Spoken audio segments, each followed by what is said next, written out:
शिवाय। श्री रुद्र संहिता पंचम खंड 36वां अध्याय देवदानव युद्ध। व्यास जी ने सनत कुमार जी से पूछा, हे ब्रह्मपुत्र, जब भगवान शिव का संदेश लेकर दैत्यराज शंखचूड़ का वह दूत वापस अपने स्वामी शंखचूड़ के पास चला गया, तब क्या हुआ? उस दूत ने शंखचूड़ से क्या कहा और उस दूत ने से सारी बातें जानने के पश्चात दैत्यराज शंखचूड़ ने क्या कहा? हे महर्षि, कृपा करके इस संबंध में मुझे सविस्तार बताइए। व्यास जी के प्रश्न को सुनकर सनत कुमार जी बोले, हे महामुने, उस दूत ने अपने स्वामी शंखचूड़ के पास जाकर उसे भगवान शिव से हुई सारी बातें बता दी। शिव जी की कही बातें सुनकर शंखचूड़ और अधिक क्रोधित हो उठा और उसने अपनी विशाल दैत्य सेना को तुरंत युद्ध के लिए चलने की आज्ञा प्रदान की। दूसरी ओर भगवान शिव ने भी अपने गणों और देवताओं को युद्ध भूमि की ओर प्रस्थान करने के लिए कहा। देवताओं और दानवों दोनों की सेनाएं पूरे जोश और साहस के साथ लड़ने हेतु तत्पर होकर आगे बढ़ने लगी। दानवों की सेना में सबसे आगे शंखचूड़ था और दूसरी ओर देव सेना में त्रिलोकीनाथ भगवान शिव सबसे आगे चल रहे थे। दोनों सेनाएं अपने स्वामियों के जय घोष के साथ आगे बढ़ रही थी। उस समय चारों ओर रणभेरियां बजने लगी थी। कुछ ही समय पश्चात देवता और दैत्य आमने सामने थे। एक दूसरे को अपना घोर शत्रु समझकर दोनों एक दूसरे पर टूट पड़े। भयानक युद्ध होने लगा। हर ओर मार काट चीख पुकार मची हुई थी। युद्ध का दृश्य अत्यंत हृदय विदारक था। भगवान श्री विष्णु के साथ दंभ, कलासुर के साथ कालका, गोकर्ण के साथ हुताशन, तो कालंबिक के साथ वरुण देव का युद्ध होने लगा। सब युद्ध करने में मग्न थे, परंतु भगवान शिव तथा देवी भद्रकाली अभी तक ऐसे ही बैठे थे। उन्होंने युद्ध करना शुरू नहीं किया था। उधर दैत्यराज शंखचूड़ भी युद्ध का दृश्य देख रहा था। उस समय युद्ध अपने चरम पर था। दोनों सेनाएं घमासान युद्ध कर रही थी। सभी बड़ी वीरता से लड़ रहे थे और युद्ध में अनेक प्रकार के आयुधों का प्रयोग कर रहे थे। कुछ ही देर में पृथ्वी कटे मरे और घायल योद्धाओं से पट गई। 37वां अध्याय शंखचूड़ युद्ध। सनत कुमार जी बोले, हे व्यास जी, इस प्रकार देवताओं और दानवों में बड़ा भयानक विनाशकारी युद्ध चल रहा था। धीरे धीरे दानव देवताओं पर भारी पड़ने लगे। तब देवता अत्यंत भयभीत होकर अपनी रक्षा हेतु इधर उधर भागने लगे। कुछ देवता भागकर देवाधिदेव भगवान शिव की शरण में आए। तब वे देवता बोले, प्रभु हमारी रक्षा करें। असुर सेना परास्त होने के बजाय हम पर हावी होती जा रही है। यदि शीघ्र ही कुछ नहीं किया गया तो हम अवश्य हार जाएंगे। देवताओं के वचन सुनकर भगवान शिव को बहुत क्रोध आया। वह उठकर खड़े हो गए और स्वयं युद्ध करने के लिए आगे बढ़े। युद्ध स्थल में पहुंचते ही उन्होंने असुरों की अक्षौहिणी सेना का नाश कर दिया। देवी भद्रकाली भी अनेक दैत्यों को मार मार कर उनका रक्त पीने लगी। इस प्रकार असुरों को युद्ध में कमजोर पड़ता देखकर देवताओं में एक नई जान आ गई, तो देवता इधर उधर अपने प्राणों की रक्षा के लिए भाग गए। वे भी आकर पुनः युद्ध करने लगे। उधर भद्रकाली देवी क्रोध से भड़कर दैत्यों को पकड़ पकड़ कर अपने मुख में डालने लगी। स्कंद ने अपने बाणों से करोड़ों दानवों को मौत के घाट उतार दिया। यह देखकर असुर सेना भयभीत होकर अपने प्राणों की रक्षा करने हेतु इधर उधर भागने लगी। असुर सेना को इस प्रकार तितर बितर होता देखकर दानवराज शंखचूड़ क्रोधित होकर स्वयं युद्ध में कूद पड़ा। उसने अपने हाथों में धनुष बाण उठाया और भयानक बाणों की वर्षा करनी प्रारंभ कर दी। देखते ही देखते शंखचूड़ ने देवसेना के अनेकों सैनिकों का संहार कर दिया। यह देखकर स्कंद देव आगे बढ़े और शंखचूड़ को ललकारने लगे। शंखचूड़ ने क्रोधित होकर स्कंद पर पलटकर वार किया। उसने स्कंद का धनुष काट दिया और पूरी शक्ति से स्कंद की छाती पर प्रहार किया। फलस्वरूप स्कंद मूर्छित होकर जमीन पर गिर पड़े। कुछ ही देर बाद स्कंद उठकर खड़े हो गए और उन्होंने अपने बाण से शंखचूड़ के रथ में छेद कर दिया। यही नहीं, स्कंद ने शंखचूड़ का कवच, किरीट आदि कुंडल भी गिरा दिया। तत्पश्चात उसने एक भयानक विष बुझी शक्ति से शंखचूड़ पर प्रहार किया। इस प्रहार से शंखचूड़ मूर्छित होकर धरती पर गिर पड़ा और काफ़ी समय तक ऐसे ही पड़ा रहा। कुछ समय पश्चात वह ठीक होकर पुनः युद्ध करने लगा। इस बार उसने भगवान शिव के पुत्र कार्तिकेय को अपना निशाना बनाया और उस पर भयानक शक्ति का प्रहार किया, जिससे कार्तिकेय बेहोश होकर जमीन पर गिर पड़े।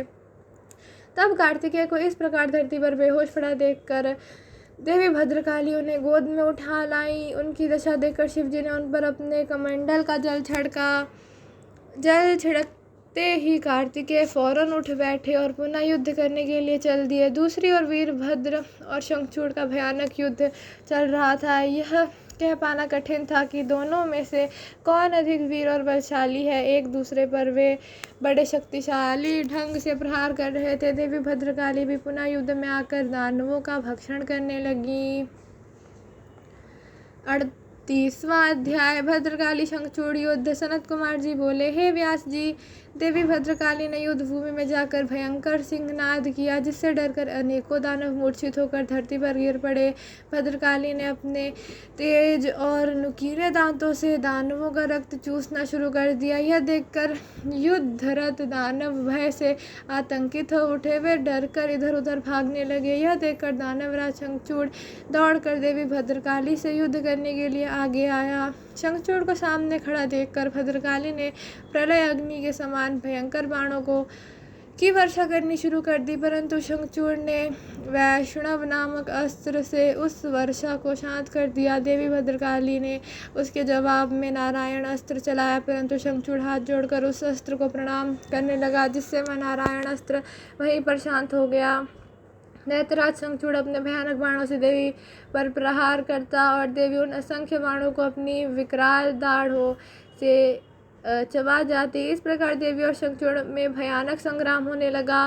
तभी क्रोधित भद्रकाली ने पाशुपात नामक ब्रह्मास्त्र उठा लिया, परंतु तभी आकाशवाणी हुई कि अभी दैत्येंद्र की मृत्यु का समय नहीं आया है और इसकी मृत्यु आपके हाथ से नहीं लिखी है। तब देवी ने पाशुपात अस्त्र को वापस कर दिया और उसे काटने के लिए दौड़ी। यह देखकर असुरराज ने रौद्रास्त्र चलाकर उनकी गति को कम किया। तब भद्रकाली ने असुरराज द्वारा प्रयोग की गई सारी शक्तियों को तहस नहस कर दिया और आगे बढ़कर शंखचूड़ की छाती पर अपने मुक्के का जोरदार प्रहार किया। इस प्रहार से शंखचूड़ बेहोश होकर धरती पर गिर पड़ा, लेकिन कुछ ही देर पश्चात पुनः उठकर वह भद्रकाली देवी से युद्ध करने लगा। तब देवी ने उसे कसकर पकड़ लिया और चारों ओर घुमाकर धरती पर फेंक दिया। शंखचूड़ कुछ समय तक ऐसे ही पड़ा रहा। तब देवी ने अन्य दानवों का वध करना शुरू कर दिया। शंखचूड़ चुपचाप उठा और जाकर अपने रथ पर धीरे से बैठ गया।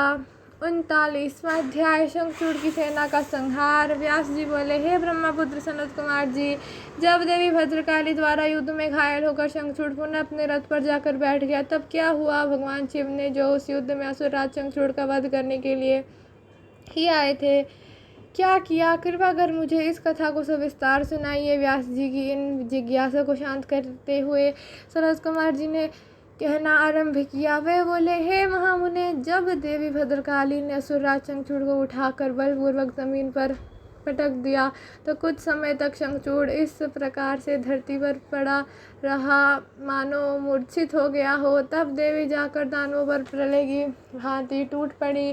दूसरी ओर कुछ देवताओं ने भगवान शिव के पास जाकर उन्हें भद्रकाली और शंखचूड़ के इस भयानक युद्ध के बारे में बताई। ये सारी बातें सुनकर त्रिलोकीनाथ भगवान शिव स्वयं युद्ध करने के लिए आगे बढ़े। जब कल्याणकारी सर्वेश्वर देवाधिदेव भगवान शिव अपने वाहन नंदीश्वर पर चढ़कर आरूढ़ होकर युद्ध स्थल में पधारे तो उन्हें देखकर असुरराज शंखचूड़ ने उनका अभिवादन किया। तत्पश्चात शंखचूड़ अपने विमान पर चढ़ गया और भगवान शिव से युद्ध करने की तैयारी करने लगा। उसने अपना रक्षा कवच पहना और युद्ध करने के लिए अपने हाथ में धनुष बाण उठा लिया। वह पूरे उत्साह के साथ भगवान शिव पर दिव्यास्त्रों का प्रहार कर रहा था। इस प्रकार त्रिलोकीनाथ भगवान शिव और असुरराज शंखचूड़ का भयानक युद्ध 100 वर्षों तक निरंतर चलता रहा। महावीर और पराक्रमी शंखचूड़ ने अनेक शक्तिशाली बाणों और असंख्य मायावी अस्त्र शस्त्रों का प्रयोग शिवजी पर किया, परंतु शिव ने उन सबको पल भर में काट दिया। भगवान शिव ने क्रोधित होकर उस पर पुनः प्रहार किया। यह देखकर शंखचूड़ ने चतुराई से काम लेते हुए मन में सोचा कि यदि मैं भगवान शिव के वाहन को ही नुकसान पहुंचा दूँ तो वे पल भर में ही ज़मीन पर आ गिरेंगे और इस प्रकार मैं उन पर झपट कर उन्हें अपने वश में कर लूँगा। यह विचार मन में आते ही शंखचूड़ ने शिव जी के वाहन नंदीश्वर के सिर पर तलवार से वार किया, परंतु देवाधिदेव ने क्षण मात्र में ही उस तलवार के 2 टुकड़े कर दिए। अपने प्रिय नंदीश्वर को युद्ध में निशाना बनता देखकर उनके सब्र का बांध टूट गया और उन्होंने अपने तेज बाणों से दैत्यराज की ढाल को भी काट दिया। तब जब तलवार और ढाल दोनों ही खराब हो गई, तब शंखचूड़ ने अपनी गदा से युद्ध लड़ना आरंभ कर दिया, परंतु गदा का भी हाल वही हुआ जो तलवार और ढाल का हुआ था। तभी देवी भद्रकाली वहां पहुंचकर राक्षसों को मारने काटने लगी। देखते ही देखते उन्होंने अनेकों वीर दैत्यों का संहार कर दिया, कई का रक्त चूस लिया और बहुतों को अपने मुख में डालकर जिंदा ही निगल लिया। अपनी विशाल दैत्य सेना का इस प्रकार सर्वनाश होता देखकर शंखचूड़ को अत्यधिक पीड़ा हुई। उसका दर्द तब और भी बढ़ गया जब उसने अपने साहसी वीर राक्षसों को प्राण बचाने के लिए जहाँ तहाँ भागते हुए देखा। 40वां अध्याय। शिवजी द्वारा शंखचूड़ वध। सनत कुमार जी बोले, हे व्यास जी, अपनी विशाल सेना का इस प्रकार संहार होता देखकर असुरराज शंखचूड़ अत्यंत क्रोधित होकर निरंतर उन पर अस्त्रों का प्रहार करने लगा। तत्पश्चात उसने अपनी माया का प्रयोग करते हुए सभी देवताओं सहित देवादिदेव महादेव को भयभीत करने का प्रयास किया, परंतु इस जगत के स्वामी को इस प्रकार भला कोई डरा सकता है क्या? देवादिदेव महादेव जी उसकी माया से तनिक भी भयभीत नहीं हुए और उन्होंने शंखचूड़ पर अनेक दिव्य शक्तियों से प्रहार किया, जिनके फलस्वरूप शंखचूड़ की माया पल भर में ही विलुप्त हो गई। क्रोधित महादेव जी ने दैत्येंद्र का वध करने के लिए अपने हाथ में त्रिशूल उठा लिया। जैसे ही वे त्रिशूल का प्रहार करने आगे बढ़े, तभी उन्हें एक आकाशवाणी सुनाई दी जो कि सिर्फ शिवजी के लिए ही थी। आकाशवाणी बोली, हे कल्याणकारी शिव, आप तो सर्वेश्वर हैं, इस जगत के स्वामी हैं, आपकी आज्ञा के बिना तो इस जगत में कुछ हो ही नहीं सकता। भगवान, आप इस तुच्छ राक्षस का वध करने के लिए त्रिशूल का प्रयोग क्यों कर रहे हैं? इसे मारना आपके लिए बहुत ही आसान है। भगवान, आप तो वेदों के परम ज्ञाता हैं तथा सब कुछ जानते हैं। जब तक शंखचूड़ के पास भगवान विष्णु का कवच और पतिव्रता स्त्री है, तब तक शास्त्र अनुसार यह अवध्य है।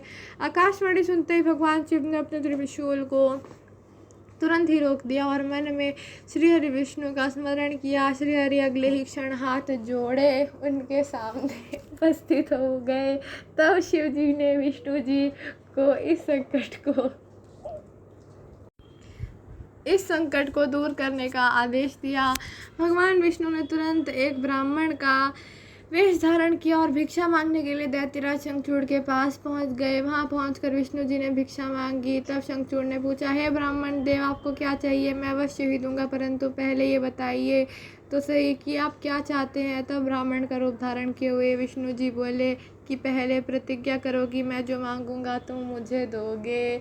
इस प्रकार जब शंखचूड़ ने ब्राह्मण को उसकी इच्छित वस्तु देने का वचन दे दिया, तब विष्णु जी ने उससे उसका कवच मांग लिया। कवच लेने के पश्चात वे ब्राह्मण के रूप में ही दैत्यराज की पत्नी देवी तुलसी के पास गए। मायावी विष्णु जी देवताओं के कार्य को पूरा करने के लिए देवी तुलसी के साथ भक्ति पूर्वक विहार करने लगे। दूसरी ओर जब भगवान शिव को अपनी दिव्य अलौकिक शक्ति द्वारा इस बात का ज्ञान हुआ कि शंखचूड़ की रक्षा करने वाला कवच और उसकी पतिव्रता स्त्री की शक्ति अब उसके साथ नहीं रही, तो तुरंत ही उन्होंने अपना विजय नामक त्रिशूल उठा लिया और पूरी शक्ति से उस त्रिशूल का प्रहार दैत्यराज पर किया। उस दिव्य त्रिशूल के प्रहार से पल भर में ही शंखचूड़ के प्राण पखेरु उड़ गए। दैत्यराज शंखचूड़ के मरते ही आकाश में दुंदुभियां बजने लगी, चारों दिशाओं में मंगल गान होने लगा और भगवान शिव पर आकाश से फूलों की वर्षा होने लगी। वहां उपस्थित सभी देवता भगवान शिव की स्तुति करने लगे और उनको धन्यवाद कहने लगे। असुरराज शंखचूड़ भी भगवान शिव के हाथों मृत्यु को प्राप्त होकर अपने शाप से मुक्त हो गया। उसकी हड्डियों से एक विशेष शंख की जाति बनी। उस शंख में रखा गया जल अत्यंत शुद्ध माना जाता है और उसका प्रयोग देवताओं पर जल चढ़ाने के लिए तथा घरों को शुद्ध करने के लिए किया जाता है। वह जल देवी लक्ष्मी और श्री हरि विष्णु को बहुत प्रिय है, परंतु इस जल को भगवान शिव की पूजा में प्रयोग नहीं किया जाता। इस प्रकार दैत्यराज शंखचूड़ के वध के पश्चात कल्याणकारी भगवान शिव प्रसन्नता पूर्वक नंदीश्वर पर आरूढ़ होकर देवी भद्रकाली, कुमार कार्तिकेय और गणेश सहित अपने अनेकों गणों को साथ लेकर पुनः अपने निवास कैलाश पर्वत की ओर चल दिए। तत्पश्चात अन्य देवता भी प्रसन्न हृदय से अपने लोगों को चले गए। ओम नमः शिवाय।